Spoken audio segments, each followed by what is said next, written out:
जिंदगी का सबसे बड़ा धोखा यह है, हम सोचते हैं कि कमाया हुआ सुख हमारा अधिकार है और मिला हुआ दुख भगवान की सजा। पर सच्चाई उल्टी है। दुख वहीं भेजा जाता है जहां उठने की क्षमता हो, और भगवान वहीं ठहरते हैं जहां आत्मा हार मानने लगे। आज जो ये कहानी सुन रहा है, शायद तुम्हारे अंदर भी एक टूटा हुआ हिस्सा होगा। तो ध्यान से सुनो। ये कहानी किसी एक लड़के की नहीं, ये हर उस आत्मा की है जिसे समय ने कड़ा बनाया है।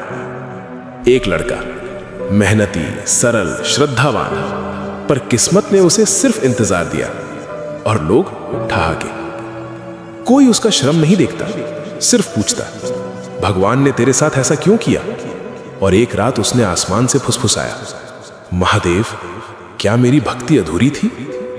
जवाब फिर भी खामोशी। पर वही खामोशी उसके भीतर एक नई चीख जगा रही थी, एक बदलाव की आग। वो टूट कर गिरा, पर टूटना उसकी पराजय नहीं थी, ये उसके अहंकार की मृत्यु थी।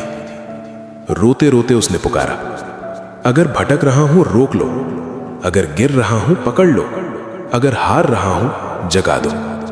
और पहली लकीर यहीं बदली। जब जिंदगी का प्रश्न क्यों मैं रूपांतरित हुआ, अब मुझे क्या सीखना है।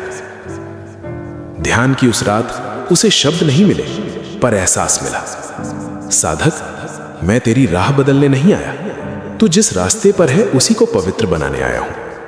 यह संकेत था, भक्ति भागने का द्वार नहीं, टिके रहने का व्रत है। वो लड़का उठा, पर अब उसकी दृष्टि बदल चुकी थी। दुनिया जख्म दिखाती रही और वो अपने घावों में दीक्षा खोजने लगा। जिंदगी की असली चाल यही है, दुख मार्ग बदल देते हैं और भक्ति लक्ष्य। महादेव चमत्कार नहीं करते, वो इंसान के भीतर से पशु को हटाकर साधक पैदा करते हैं। जो राह टूटकर छूटी थी, वहीं से अब साधना का प्रथम चरण शुरू होता है।